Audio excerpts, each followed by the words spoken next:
Hello beautiful soul! Welcome back to my channel. This is my channel. I'm from Japan, kabayan. Capricorn in 72 hours. Diba, bulol? 72 hours. Maraming salamat muna sa mga subscriber, new subscriber, cross-watcher, at sa mga bagong pasok dyan. Welcome na welcome kayo sa bahay ni Ate Aimee. Salamat kayo sa nakataba ng puso yung mga comments at sa mga nagpa-personal reading. Marami pong salamat sa mga nag-like, nag-hypes, nag-comment, sa mga new subscribers. Subscribe po, syempre sa hindi mga nag-skip ng ads. God bless you. O, sa mga gusto magpa-personal reading at energy nyo lang gusto nyo makuha natin, kuha tayo ng angels numbers. All the details is in description below or pakikontak ako sa Messenger, FB, same lang din ito. Okay.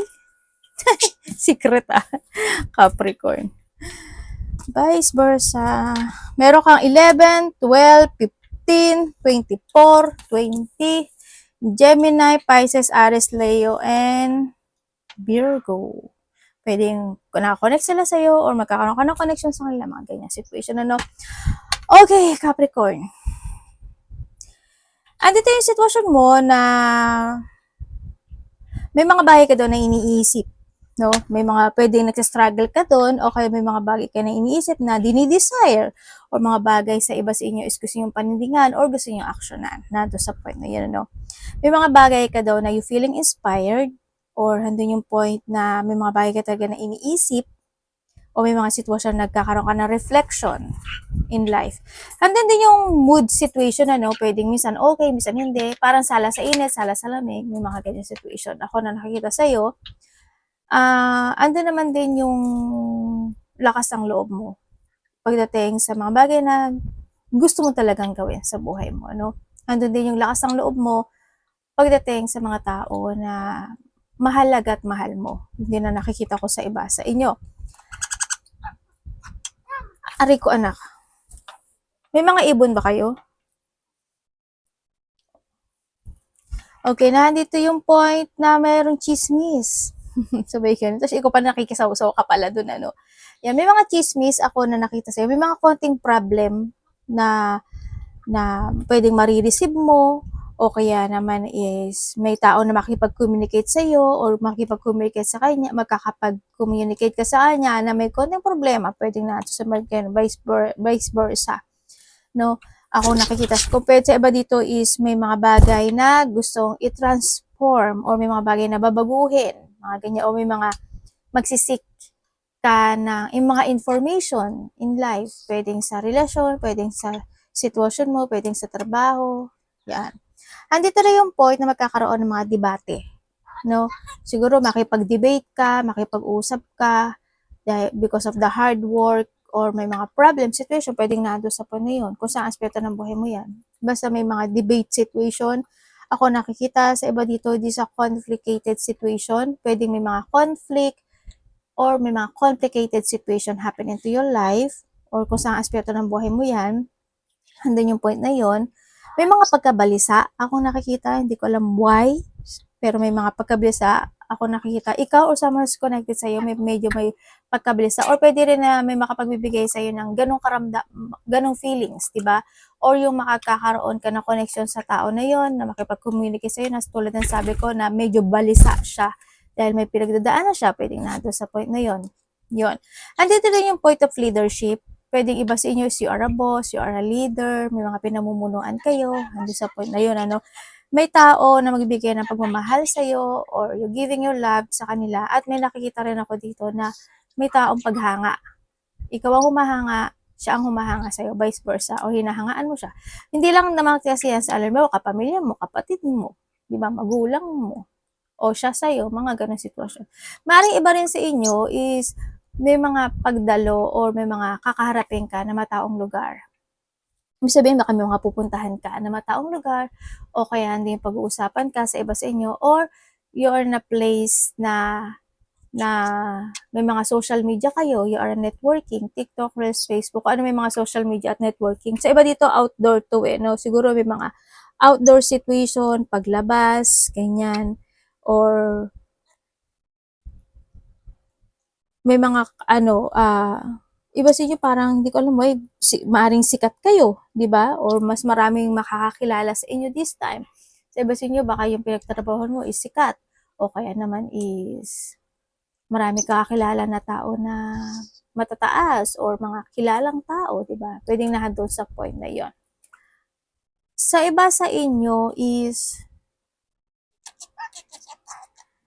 unique, you need to protect your finances. Pwede rin kasi na baka magkaroon ka kasi ng problema related to your money, ganyan. Hindi naman siya malaki, actually ano lang siya, small lang siya. Hindi ko alam bakit mangyayari yon kasi pwede naman sa iba sa inyo is halimbawa pala absent ka, puro holiday, di ba? Pwedeng yun, yung magiging cause. Pero yung iba sa inyo, hindi ko alam kung ano yung magiging cause, pero may ganun na pwedeng magganap o mangyari sa iba sa inyo. Kaya you need to protect your finances or your money this time. So nakikita ko sa iyo dito.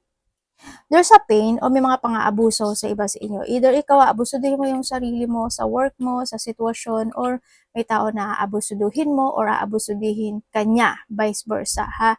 Yun. Sa iba sa inyo, yung pain kasi minsan sa trabaho na mangyayari yun eh. O kaya sa mga tao makakausap mo, o kaya sa mga physical activity na ginagawa mo, baka doon yun. Kaya, ano mo siya ha, kasi pwedeng hindi kayo pare-pareho. Sa iba siguro sa trabaho niya. Sa iba, yung pain na yun dahil sa struggle na mangyayari sa kanya, di ba? Mga ganun sitwasyon. Tingnan natin angels number mo. O, di ba? Sabi ko sa'yo eh. Ay, baliktad. 1818-1221. Uy, ang galing mo pare-pareho. O, baka nakakita ka ng repeating numbers or matong angels numbers na to. Ibig sabihin, your angels is try to connect sa'yo or connected sa'yo yung mga numbers na yan. Congrats, diba? Sabi ko sa'yo, may achievement. Magkakaroon ng mga personal growth, spiritual, diba? Siguro may mga developing situation na gagawin or actionan this time or magkakaroon ng development. Also, nahandun din yung point of manifesting your goal kasi may great shift ako na nakita sa ibig sabihin may blessing na darating sa buhay mo, no? Yun na nakikita ko sa iba. May mga changes, joy na magaganap. There's a good news. Aba, pagbabalik ng iyong vitality also, new beginning. Sa iba dito, ano to, spiritual awakening at heading in the right direction. Congrats, mukhang handun ka na sa tamang daan. No? Mukhang iginaguide ka na iyong mga angels. This time, there's a success. Take a chances. Zero to is the, also this a growth, no? Pagdating dito, the growth, the victory, and success happen into your life. Andun din yung paglaya sa isang sitwasyon sa buhay mo. Siguro may mga situation na magaganap na tulad ng sabi ko kanina may hardship, diba, struggle, and then lalaya ka doon. No, also we have the 1-8 the beginning, also the 8 the abundance, but hindi kasi lahat siya is abundance meaning, pero it's your actions kasi dito, no? Pero with the 9-9 din kasi is the fruition. Ibig sabihin, dahil sa yung willpower, dahil sa yung action, dahil sa yung thinking and idea, you will achieve anything that you want, no? Handun yung point na yon. Achievement, success, striving forward, prosperity, go-getter, courage, and luck. Congratulations, di ba? Wow, sabi niya. Significant event are on the cards for you. Apa, ano yun? Ano yun? Congrats ha. You will progress in your endeavor and gain new experience. There's a new experience, ano? The right people and resources will be put on your path. May mga tao na darating. Parang tulad na sabi ko, di ba? Parang magkakaroon ka naman, you're heading to a new direction. Eh. Yung sa tamang alignment mo. Kumbaga, ipapadala sa iyo ni universe, ni Lord, yung mga tamang tao sa'yo at aalisin niya yung mga maling tao. Maling tao, hindi yung mga ano lang, yung mga hindi kayo same page, ganyan, aalisin niya yan. Tapos yung mga tamang tao na makakatulong sa'yo to more growth sa sarili mo, ano niya yan sa'yo, ipapupuntahin niya sa'yo yan. Congrats! Diba? An excellent proposal or change is coming up. Uy, may proposal. May proposal yan. Ano yan? Kaperahan ba yan? Trabaho ba yan? Tiling ba yan? Congrats kung ano man yan. Exciting situation. And this an excellent, yan. An excellent proposal or change is coming up. Congrats. You're destined for greatness. Aba, san ka? Sabi ko sa'yo, fruition to eh. Gandara. Your energy. Anak, mahuhulog ka naman talaga dyan, anak. Energy ni Capricorn. Congrats, ha.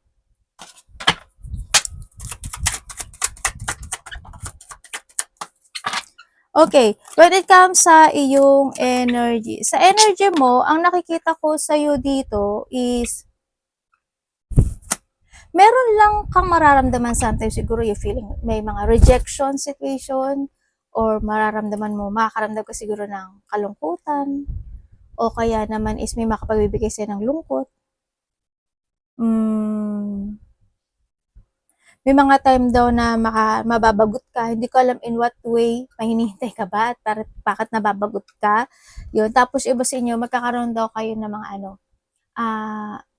parang magkakaroon ka ng mga revisiting from the past situation. May mga maaalala ka, na mga nangyari sa nakaraan, o may mga bagay may iisip-isipin ka, kumbaga nahado sa point na yon. Also, yung energy mo rin is nandito yung point, teka lang, anak baba mo na, yung buhok pumasok sa ilong ko. O, di ba? Sorry Oh, ayun oh. Nakatali naman yung buhok. Pumasok siya. Naka-electric pan kasi ako eh. Yan ang nakikita ko sa iyo dito. Pero may mga sitwasyon na na matatrap ka. Hindi ko alam in what way. But siguro you feeling trapped. Or pwede magkakaroon ka lang ng konting frustration. Hindi naman ganun kalaki, parang sinabi ko rin ganun, di ba? Is may mga small problem. Mga ganyan. O kaya naman is nandun yung point of pagkalito. Ganyan. May mga sitwasyon na pwedeng malilito ka, or may mga sitwasyon na gusto mong gawin pero hindi mo pa magagawa, gusto mong actionan pero hindi mo pa magawa-gawa at hindi mo pa ma-actionan. Pwedeng nandoon sa point na 'yon, no?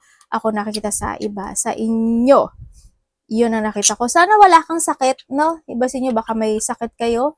Hoping wala naman, siguro lang. Siguro pag makakaramdam ka din ng mga sakit, siguro ano lang siya, worrying, tsaka masakit minsan yung paa mo, masakit yung ulo mo, mga ganun, mga mild lang siguro. Sana, pero kung may sakit kayo, sana wag naman. Kung may sakit, hindi ikaw, sa nakikita ko, baka yung malapit sa yung tao may sakit. Pero sana wala kayong sakit. Teka lang, magpupunas lang ako kasi maanuhan ng card yun. Tingnan natin ang parating.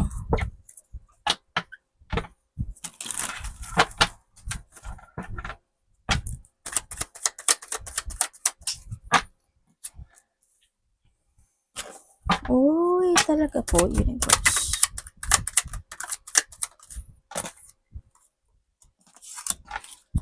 Parating sa iyo. Uy, may sun ka, oh. Okay, parating sa iyo, ang nakikita ko sa iyo, Capricorn, is, unahin ko muna yung una kong nakita. May nakita kasi ako dito na, hindi ko alam, sana hindi ikaw, pero may tao kasi na parang bahala na. Parang may ganun. Tapos may tao dito na hindi siya willing to give you eh. Hindi ko alam what way, siguro hindi siya pala salita, o hindi siya pala text, or hindi siya pala sabi ng nararamdaman niya, or pwede rin ito na yung tao na sa iba hindi siya pala apology. Pwedeng sa iba ganun ha, kasi magkakaiba kayo ng definition doon. Okay, ang parating din sa iyo, ang nakikita ko sa iyo dito is merong tao.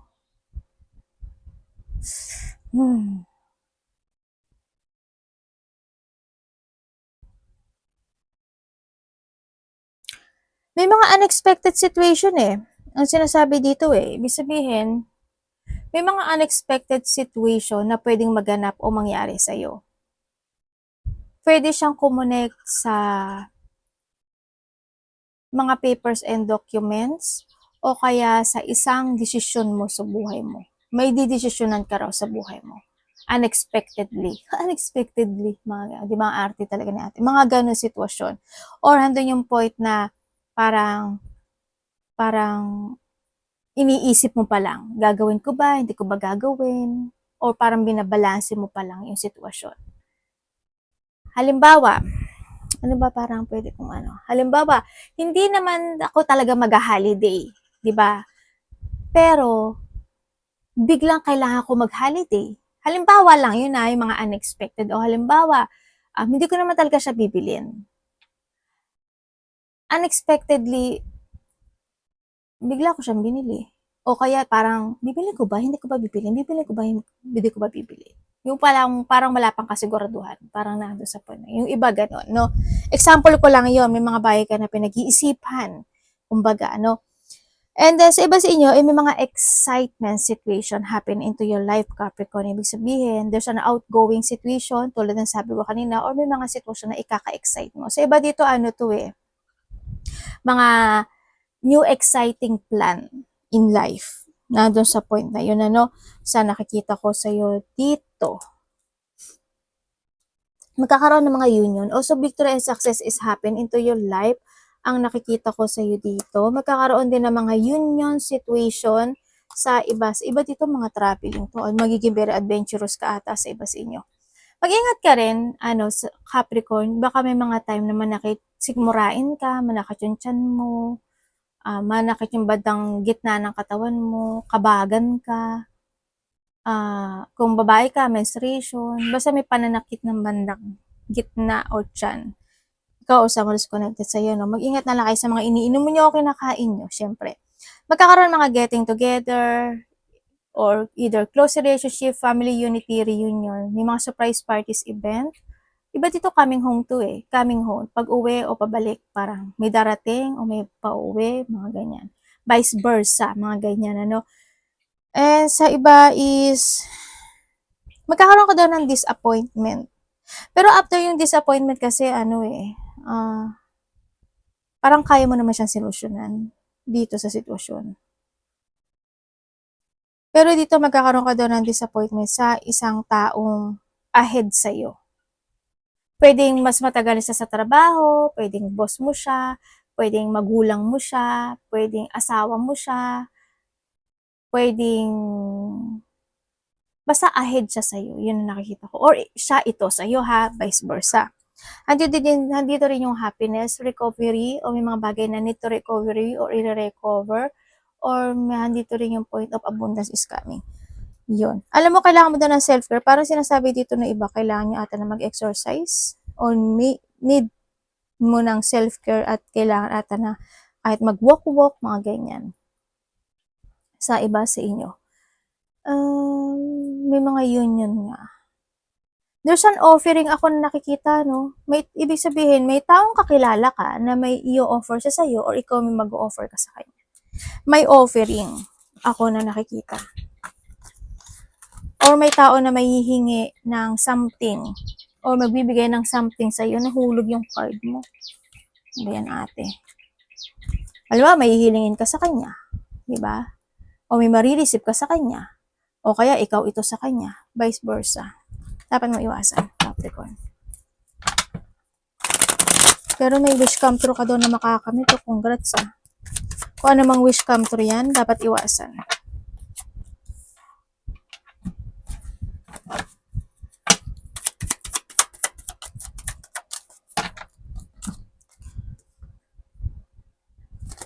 Okay, dapat pong iwasan.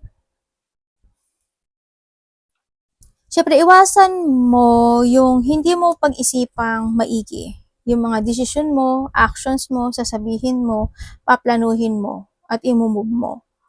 Huwag ka mapanghihinaan ng loob, iwasan mo yon.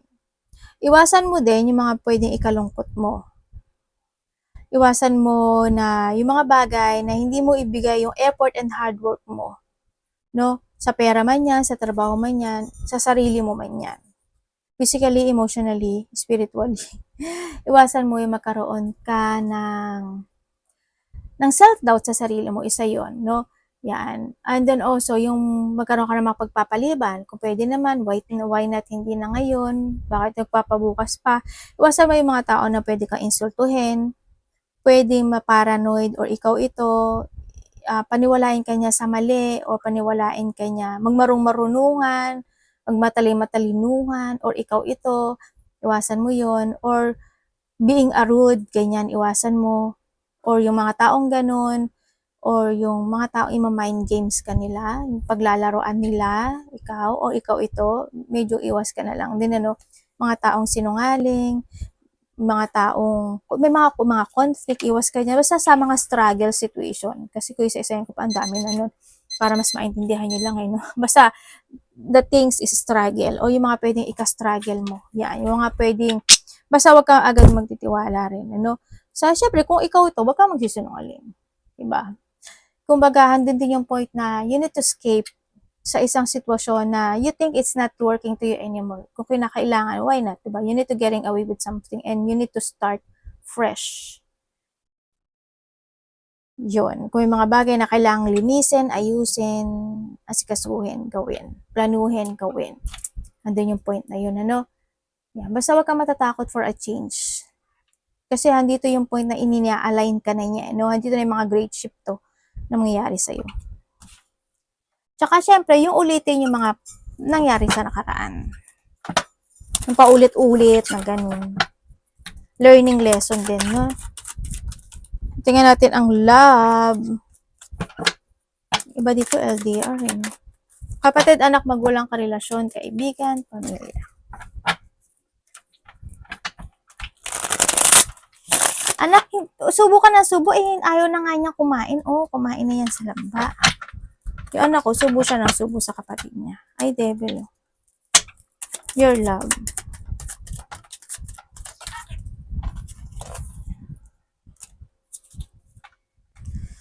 Okay, kung single ka, may tao na, iba dito LDR to, o makikilala mo siya na medyo malayo kayo, pero hindi ko nakikita yung good niya na energy.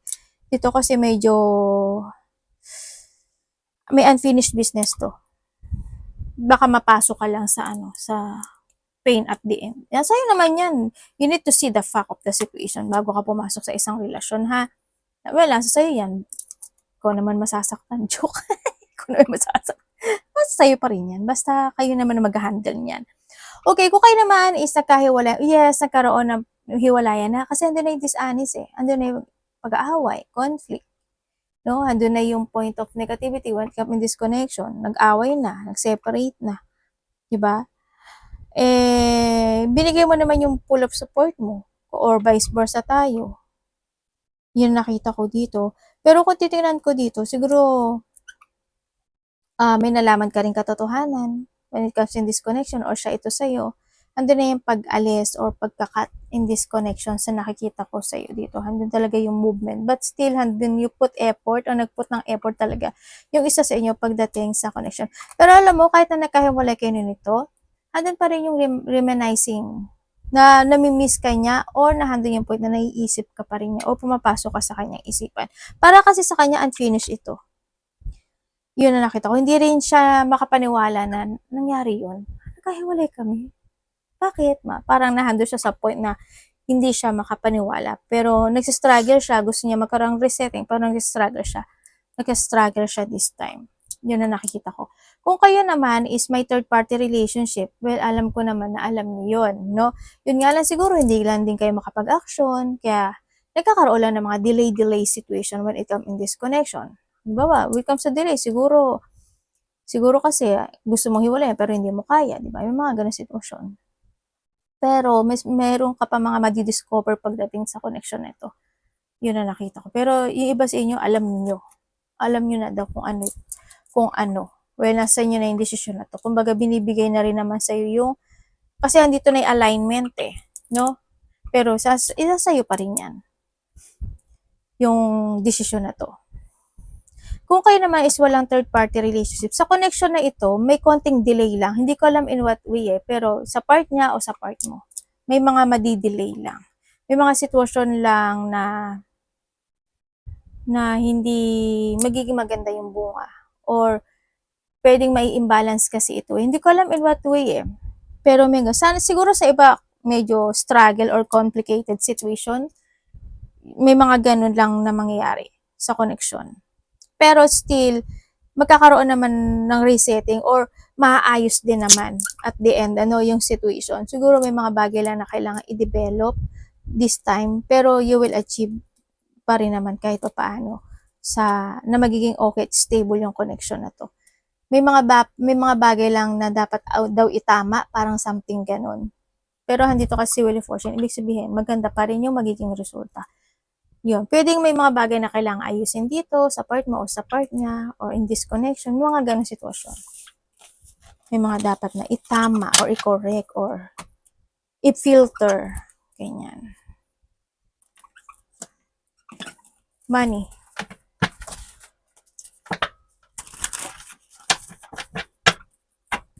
Anak, tabi ka muna. Tabi.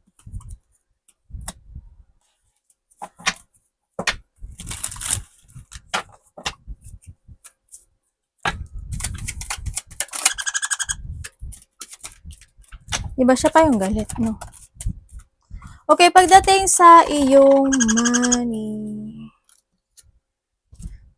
Okay, pagdating sa money mo, ang nakikita ko sa'yo dito is, pwede may mas bata sa'yo na kukonek, trabaho and money to nakokonek sa'yo, connected ng pera. Pwedeng hihingi siya sa'yo, or basta kakausapin ka niya. Or magkakaroon kayo na pag-uusap. Pagdating sa pera mo, is na din yung point na may mga bagong project naman na gagawin yung iba, no? Yan. O kaya sa iba sa inyo is magkakaroon kayo ng mga connection related to traveling. Pwede nyo baka pagkakagasto sa inyo, malayo o malapit yan. Sa iba dito mga new project to, or magte-taking a risk ka sa sitwasyon. Sa iba sa inyo, may mga plano akong nakikita o may mga pag-aaral sisiya sa atin na alamin. Sa iba sa inyo kasi nasa ano naman kayo nasa social media, no? Kaya, yun yung kailangan nyo i-pursue this time na mag-take a risk ka kasi yun yung magiging successful mo sa buhay mo sa iba sa inyo. Yun ang sabi dito. Ate, magsasuccess ba yung money ko? Ang sabi kasi dito, make a plan, but still handun yung new horizon, no? Na sitwasyon. Ibig sabihin, kailangan mong pag-isipan kung ano yung mga bagay na kailangan mo i-let go, i-transform, i-adjust, i-renewal, mga ganyan. Pag-isipan mo daw kung ano mga bagay na dapat mong ikat na, mga ganun. Pag-isipan mong maigi, no? Yan ang sinasabi dito. Pero sa iba dito, may new beginning na magaganap sa'yo. Kasi mas more kang magiging more and wiser and stronger this time. Ibig sabihin, papunta ka na ngayon sa iba sa inyo, sa calm water. Ibig sabihin, kung dati medyo may hard ka na pinagdaanan, this time hindi na. Medyo may paggaang ng sitwasyon. Ako na nakikita kasi may new beginning. Ako na nakikita sa'yo. Yun. Sa iba sa inyo, magsasucess kayo sa ibang bansa. Or, if you are nasa ibang bansa, gawin nyo yung best nyo kasi yun yung makapagsuccess sa inyo. Sa iba sa inyo is in a social media or networking ang makapagsuccess sa inyo. Basta do your passion, ibig sabihin, no? Kung ano yung ikakaano mo, yun yung sa'yo para sa'yo. Arigato namaste, God bless.